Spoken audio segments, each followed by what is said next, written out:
I know that the Attorney General was putting pressure on some county attorneys to help force these arrests and legal proceedings with these businesses. And that's just wrong. That's not, that's using the office in an inappropriate way. The decision made about which businesses were going to stay open and which businesses weren't going to stay open just doesn't make sense. It didn't make sense a year and a half ago, and it doesn't make sense today that I can't buy a hammer from my hardware store on Main Street, but I can go to the big box retailer 3 blocks down the road and buy the same hammer. That's just not fair. That's government picking winners and losers, and that's not what our country's about. Hey guys, we're now on iTunes. Please subscribe to us, hit a like, leave a review. Give me a 5-star review so you can get our podcasts whenever you want. Get us right up on the chart so we can get you some great conservative information in the South Metro and Minnesota overall. Minnesota Uncensored, please check us out on Spotify, on Stitcher, on iHeartRadio. Also, check us out at Senate District 57 on Facebook and on YouTube. Please subscribe to Senate District 57 GOP on both those platforms. So I have with me today Attorney General candidate Dennis Smith. How are you doing, Dennis? I'm doing well, thank you. How are you today? Good. So where exactly are you coming from today? Like where is this place of interview happening? We're happening on Skype, but where specifically for you? Yeah, I'm at my law office, which is also campaign headquarters in Maple Grove, Minnesota. Oh, nice. So tell us a little bit about yourself. Tell us what got you to this place. Tell us a little bit about your past experience. Just go ahead. Yeah, so I grew up in White Bear Lake. My father raised me. He was a milkman. And I saw firsthand how someone's trying to, when they operate a business, how difficult that can be, and how he struggled with that. My father had a 10th grade education, dropped out in 10th grade. And I learned early on that, the operating a business shouldn't be that hard. I also had, the experience of seeing him build trust with his clients. And I learned how you build trust with people at a very early age, helping him on his milk route. Would go door to door, put the milk inside the door, sometimes in the refrigerator. He had keys to most of his customers' homes. And so at a very early age, I discovered how our government can be, not necessarily partners with the business. We've certainly seen this during our last couple of years with COVID and the implementation of those rules. So I continued my upbringing in White Bear Lake. When in my youth, I got into the sport of a bicycle motocross, BMX. And it turns out I was pretty good. I was a 2-time national champion, and I was world ranked a couple of times. And that really allowed me to develop my competitive edge. And I went to college at North Dakota State, and I went to law school at night at William Mitchell in St. Paul after a few years after I saved up some money after undergrad. I started my law practice after law school. I only advertised in my church bulletin. And for 21 years, I've been helping individuals and businesses and families, work on their future and helping them in their moments of crisis. And then also, I'm a hockey dad. I still play hockey. I coached both of my kids for 15 years. My dad taught me how to play. If he were here today, he would say that I learned how to skate before I learned how to walk. And I don't know if that's true, but I coached my kids, and I was on the Hockey Association board. I was president. That was really good training to become a legislator. And then I went to St. Paul for 4 years and served in the House of Representatives. And I was a legislative leader. I worked on landmark, significant legislation, some bills that would take 2 years to get through the legislative process. And then now we're at this time where we have an opportunity to break this 25 election cycle drought that the Republicans have had. We've lost 25 times in a row, Republicans in our statewide races, and it's been 56 years since we've had a Republican elected Attorney General, and we have an opportunity to really change the direction of the state and to really help get it back on track, because things are out of control out there. We see crime at an all-time high. In 1995, Time Magazine named Minneapolis, dubbed us Murder-apolis on the cover of Time Magazine. It was national and international embarrassment. And we're on pace for that very same number. I mean, every day we hear of a new child or an adult that was shot last night, sometimes multiple shootings.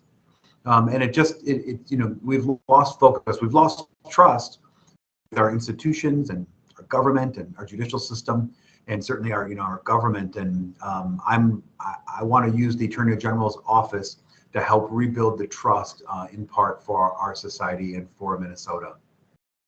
All right, thanks, man. Appreciate you. Gave me a lot of good intel right there. So you said one thing that I was gonna. So you were a BMX guy. So did you compete against like Dave Mira and? Yeah, well, so there was Or was that a little after you? Yeah, a little bit after, and also different age groups. So it was by age, by age. But yeah, so it sounds like you're familiar with the sport, and it was great time. I had a bunch of buddies that did BMX back when I was in high school. Personally, I'm not. I couldn't ride a bike. I can ride like one of those pedal bikes around the road. I was more inclined to play football and boxing and sports like that. So back to you. So I think when people right now are thinking about the Attorney General position, I think a common understanding or a common ideal is how would the Attorney General influence specifically the events that happened last summer? Obviously, things got very out of hand after the tragic death of George Floyd. You saw the cities of Minneapolis buildings burn. The police station went down. You saw looting, and then you saw legislation trying to be passed in like Minneapolis City Council, I think to some extent, where they defunded the police departments. And you've definitely seen some candidates, especially in that Minneapolis area, Minneapolis-St. Paul area, that are not very strong. They're more opponents of law enforcement than proponents. And I think if anyone had a complaint, I think someone like me and most of our audience have a lot of complaints about Keith Ellison. But the main one would be, man, crime is just at a ridiculous high in Minneapolis. It doesn't seem like a safe city to be in anymore. People are moving out. What would you, as Attorney General, how would you specifically address the dire situation that's happened in the Minneapolis-St. Paul area over the last year? Yeah, and Tyler, we're seeing crime. I mean, while we get stats for Minneapolis, we know that that makes the headlines. But also, there's a crime epidemic throughout our entire state. As I travel the state, and I've been to 45 counties in just less than 5 months. I'm crisscrossing the state with Caroline, and we're seeing that crime is an issue for every city and every county, and it's highlighted, and it's the ground zero there in Minneapolis. But what the Attorney General could specifically do is we need to create more trust. We've lost trust. That the police don't feel supported.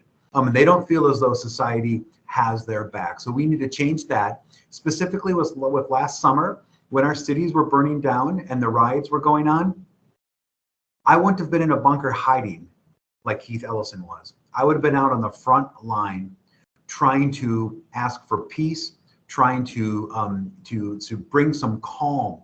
We need an Attorney General who doesn't overreact, who's available, who's going to be there for the citizens of Minnesota when they're needed, and is not going to look through things in a political lens. And hiding in a bunker when things are, when our city is burning, is not the place that the chief law enforcement officer should be. That person should be right there along with the police, and trying to have some peace in our city. And then the other part of that is accountability. One reason we have such a spike in crime right now is we're having repeat offenders. There isn't accountability for actions. Where whether it's county attorneys that are choosing not to prosecute certain cases, or it's people being let out on bail and in an inappropriate fashion or not strict enough, or it's cases just not moving through the system fast enough. And that's where the judicial reform needs to come into play as well. So push on the judicial reform. So there is a lot of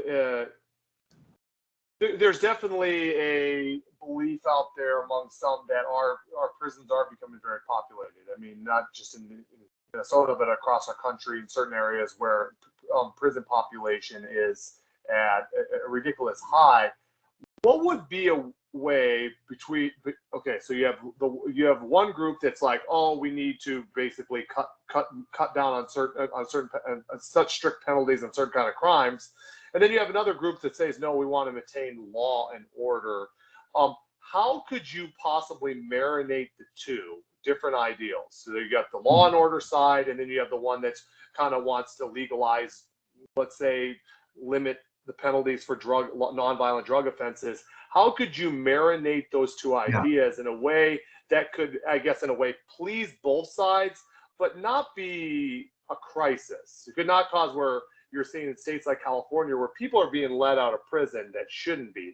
There was certain judicial rulings that my background was in law enforcement, sorry, and there's certain judicial rulings that made, in my belief, California unsafe to a certain extent. How could you possibly say, hey, we do need criminal justice reform, we want to give people another chance, especially if they've committed a nonviolent crime, but still have a hard hand when it comes to law and order? Yeah, it's going to take leadership to do that. Leadership that we currently don't have. It's the kind of leadership that I possess in order to bring these two ideas to the forefront and blend them together, because they both are needed. It is true that there are people in jail longer than they should be for non-offensive, small drug charges. They're not really being rehabilitated. We need stronger programs for them outside of the jail system. But then also at the same notion, we need to have more accountability and stricter penalties for when harm is done, and when the penalty, when the crime deserves that. So both ideas can happen at the same time, and it's going to take someone with the skills I possess to listen to both sides and to truly put together this framework where we can create a safer society. And then you're going to need help to get it through the legislative process, because obviously the Attorney General doesn't make any laws. Their job is to enforce them. But we need to have someone who can go through the process and can work with both sides, as I demonstrated in my legislative career, and try to accomplish something that can really move the state forward, which is what we need to do. Yeah, I agree. That's definitely a contention you see. I mean, you have so many different levels when it comes to, you have the strictest of margin. You have people that want law and order on the highest level, and then you have other individuals that basically, does anyone go to prison? It's a kind of a free-for-all kind of perspective. So there's definitely a happy medium that needs to be founded on that realm. So in your time, you've served for 4 years, correct, in the State House? Yes. Okay, were you on, name some specific committees you either were involved with, and how did you work through the differences on different sides of the aisles, differences within your party? Tell me something about some of these committees and some of the differences. Yes, so I served on civil law. I was vice chair. I served on commerce, on energy, on the rules committee, and how I got some of my more difficult bills through the process is by listening to people, by including people in the discussion, in the formation of the bill. It's easy to have a bill, to have an idea, go get it written up as a bill format and drop it and have it become a bill open for consideration. That's easy. Anybody can do that. It is more difficult to have a bill go through the process, to get support not only from your own party, but also the other party, navigate each committee, get it to the floor, get it passed, make sure it's making progress on the Senate side as well, and then have the governor sign it. And what you need someone who understands the process, that listens to everybody, that wants this inclusiveness. And that's really what we're missing right now in our state, is this feeling of inclusiveness, that everybody's voice matters. As I travel the state, and I mentioned before, I've been all over crisscrossing the state, people feel as though their voices are just not being heard. And that's not right. Everybody's voice matters, and everybody's voice will matter when I'm Attorney General. Yeah, I mean, that's a good point to bring up, because you do hear the argument of equity and inclusion, but it sometimes seems to be if you believe in what I believe, then you get equity inclusion. If you're against the narrative that I believe, then sorry, no equity and inclusion for you, which is the Right. opposite of what that actually words mean fundamentally. Exactly, and too many decisions have been made recently through the Attorney General's office through a political lens, and that's not how our judicial system is supposed to work. The laws are the same for everybody, regardless of your political persuasion or if you're apolitical, and that's just not happening right now. People have lost trust in our judicial system because of that reason. That will be restored when I'm Attorney General. Another question that just came to my mind, I don't know, it probably shouldn't just come to my mind because it's actually probably one of the strongest things you could run against Keith Ellison. There's a lot to run against him, but Yeah. one particular issue was he targeted small businesses who chose to stay open during the COVID pandemic lockdowns. He went out of his way to actually go after them, to find them. And at the same time, when a lot of the riots were happening, a lot of the conflict happening in the Minneapolis area, how would you have dealt with, or how would you deal moving forward if there is another lockdown per se, and you had certain businesses that said, hey, we have people that need to provide for the families, and how would you deal with situations in a way that how do I say this, in opposition to like the way Keith Ellison, or did you agree with how he handled it? No, I did not agree with how the Attorney General handled that. And with all the problems that we were facing with, mask compliance, businesses allegedly not following the rules, those were not the biggest issues of the day, nor are they the biggest issues of the day today. So a focus on what's important for the role of that office is what you'll see from my Attorney General time, and implementing the laws in an even way. So we have this. I know that the Attorney General was putting pressure on some county attorneys to help force these arrests and legal proceedings with these businesses. And that's just wrong. That's not. That's using the office in an inappropriate way. It shouldn't be done that way.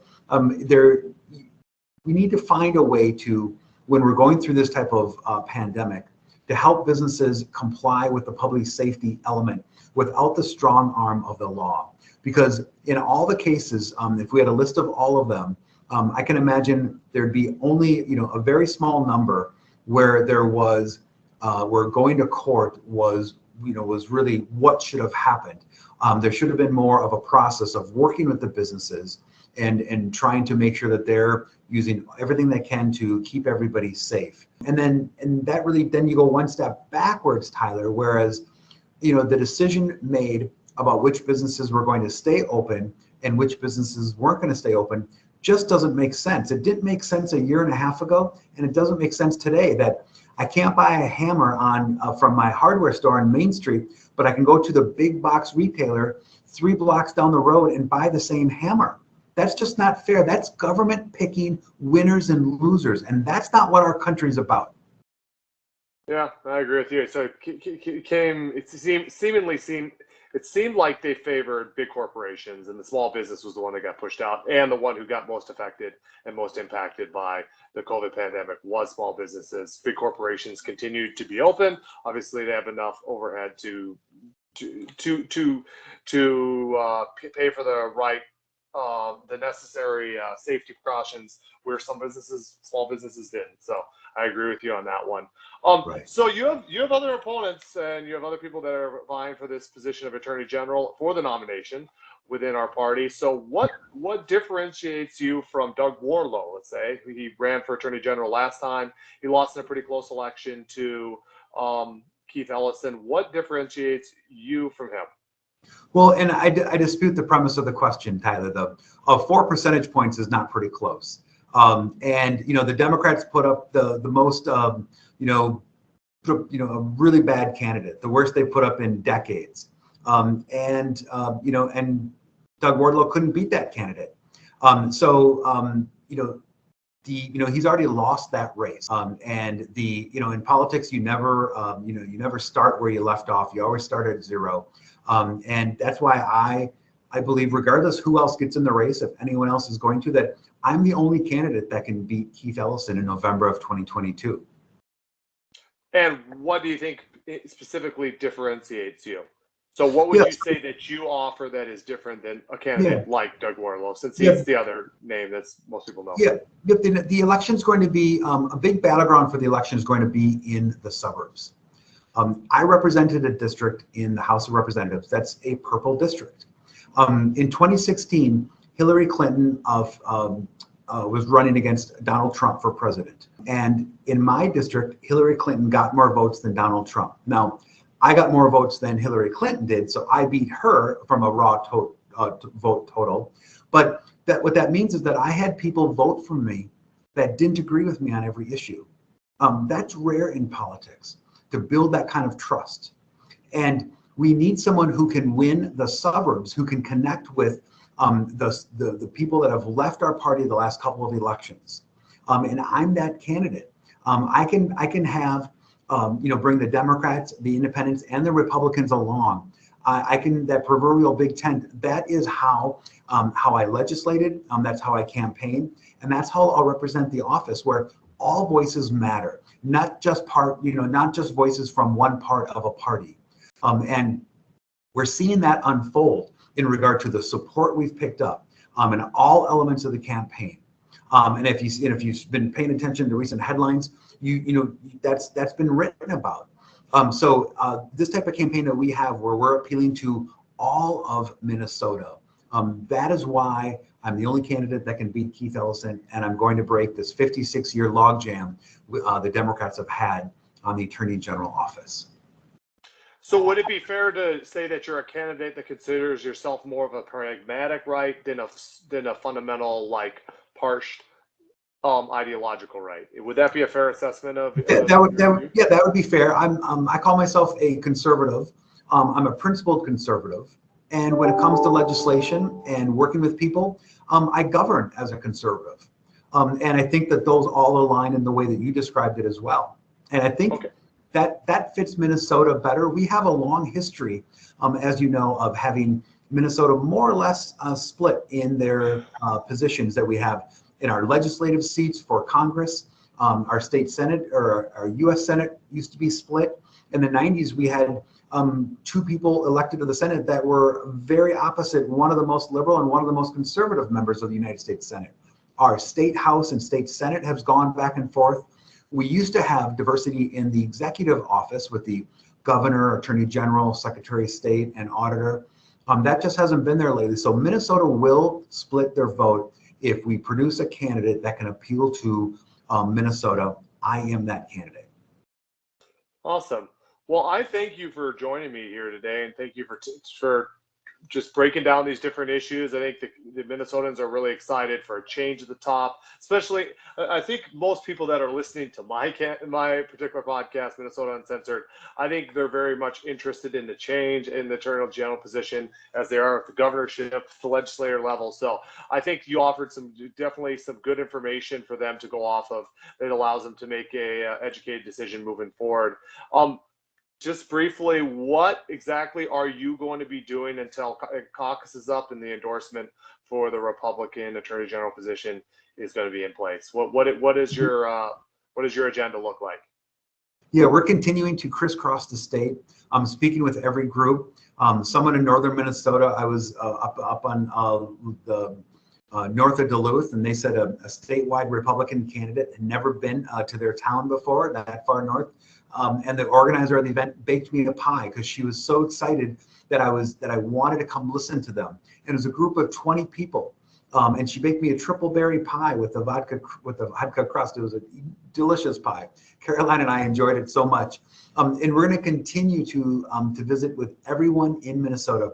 We're using technology, Tyler, in a way that's never been used in Minnesota politics before.